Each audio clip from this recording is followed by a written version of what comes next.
আজকাল আমরা বড় বেশি অধৈর্য হয়ে গেছি, তাই না? ভেবে দেখুন, আমাদের রাগ, আমাদের ধৈর্য সব কিছুই যেন আস্তে আস্তে কমে যাচ্ছে।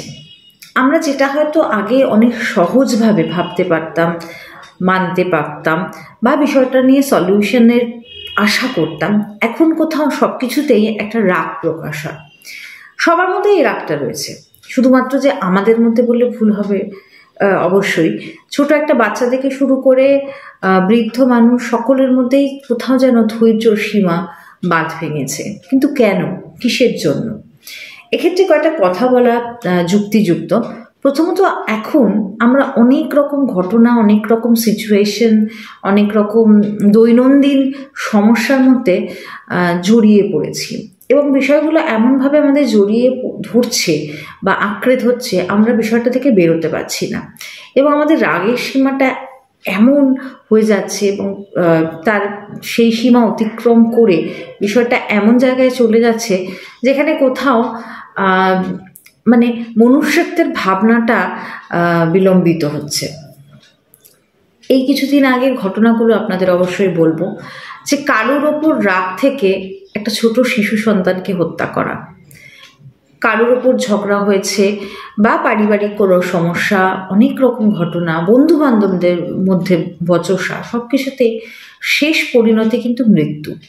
আচ্ছা, এটা কোনোদিন ভেবে দেখেছেন না? আপনার যখন খুব রাগ হয়, মাথা গরম হয়ে যায়, তখন মনে হয় সব কিছু ভাঙচুর করে দিই, সব কিছু শেষ করে দিই, এরকম মনে হয়। খুব স্বাভাবিক মনে হওয়াটাই, কারণ রাগের যে প্রকাশ, বহিঃপ্রকাশটা সবসময় যে আমরা কন্ট্রোল করতে পারি বা সবসময় যে সেটাকে নিয়ন্ত্রণে রেখে চলতে পারি সেটা না। সেই রাগের বহিঃপ্রকাশেই এমন হয়ে যায় যখন আমরা মানুষকে ধরে মারধর করি, মেরে ফেলি, মানে মৃত্যু এর একেবারে শেষ কিনারায় এসে দাঁড়াই, মানে যার পরে আর সত্যি মানে যার পর থেকে আর ওঠার কোনো ক্ষমতা নেই। কেন আমরা এরকম করছি? আমাদের মধ্যে কেন এই মানবিকতা, মানসিকতার বড়ই অভাব দেখা যাচ্ছে?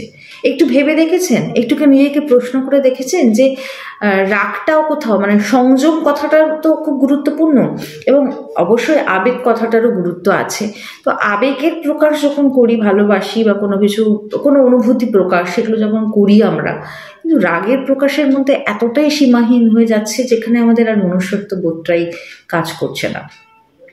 এখন দেখবেন প্রত্যেক দিন খবরের কাগজে মৃত্যু, খুন ও খুনি, বন্ধু বান্ধবকে মেরে দিচ্ছে, ভীষণ একটা এমন সিচুয়েশন বা এমন পরিস্থিতি হয়ে আসছে যেখানে মানবিকতা বোধটা হারিয়ে যাচ্ছে।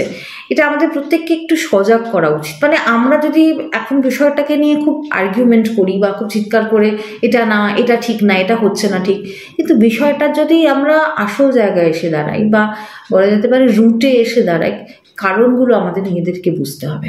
পারিবারিক যেমন একটা শিক্ষা দিয়ে, পারিবারিক শিক্ষা একটা বাচ্চাকে বড় করে তোলে, সেখানে নানা রকম জিনিসপত্র দেখে, নানা রকম এনভায়রনমেন্টের সাথে পরিচিত হয়ে সে বড় হয়।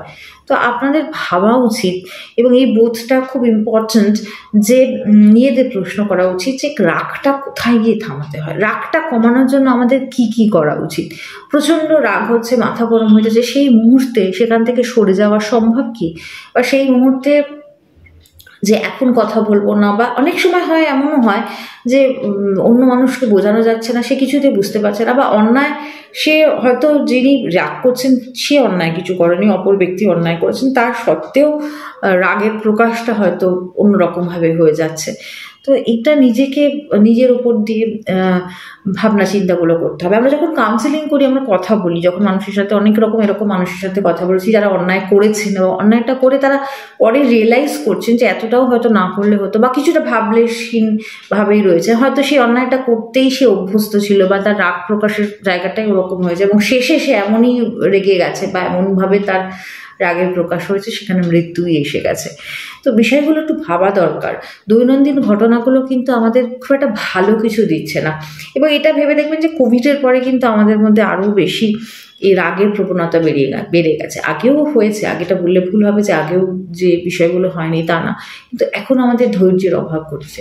নিজেদেরকে একটুখানি দেখুন, মনের আয়নায় নিজেকে দাঁড় করান, বাড়ি থেকে শুরু করুন। প্রত্যেকে এটা সবাই নিজে আলোচনা করুন যে এই খারাপ কথা বলা যাবে না বা এইরকম আচরণ করা যাবে না, এইভাবে ট্রেনিং নিজেদের মধ্যে দিতে হবে। মানে এর হয়তো কোনো সেরকম নিয়ম বাধা, মানে পারিবারিক যে শিক্ষাগুলো দিচ্ছে কোনো সেরকম নিয়ম তো বাধা থাকে না, যেমন স্কুলের একটা পড়াশোনা বা তার নিয়মটা আলাদা হয়, কিন্তু সেভাবে নিজেরা নিয়মটাকে তৈরি করুন। কারণ ভালো মানুষ হতে হবে। কারণ এই যে দৈনন্দিন খুনোখুনি, হত্যা, মারপিট, এই বিষয়গুলো কাম্য নয়। এই বিষয়টা মনুষ্যত্বের দিকটা আমাদের সত্যি ঘায়েল করছে। বন্ধুরা, একটু ভেবে দেখুন। আজকের ভিডিওটা ভাবলাম আপনাদের সাথে একটু কথা বলবো, কারণ সত্যি খুব অস্থির লাগছে যে কোথাও আমাদের মধ্যে রাগ বিষয়টাকে আমরা কন্ট্রোল করতে পারছি না, রাগ বিষয়টা আমরা সীমাহীনভাবে প্রকাশ করছি। আপনার যদি ভিডিওটা পছন্দ হয় অবশ্যই লাইক, শেয়ার অ্যান্ড সাবস্ক্রাইব করতে ভুলবেন না, এবং ডেসক্রিপশন বক্স দেওয়া আছে, আমাদের সাথে যোগাযোগ করতে পারেন, কথা বলতে পারেন। মন খারাপ হলে কথা বলবেন, যদি কোনো সলিউশন জানতে চান অবশ্যই কথা বলবেন, আমরা আছি আপনাদের সাথে। বন্ধুরা, চেষ্টা করি চলুন একটা সুস্থ পৃথিবী গড়ে তোলার, কারণ আমাদের আগামী ভবিষ্যৎ আরও সুস্থ হোক। তারা অনেক বেশি ইন্টেলিজেন্ট, অনেক কিছুই তারা জানে, শিখছে, কিন্তু আমাদের তাদেরকে বিশেষ কিছু বিষয়গুলো শেখাতে হবে। নমস্কার।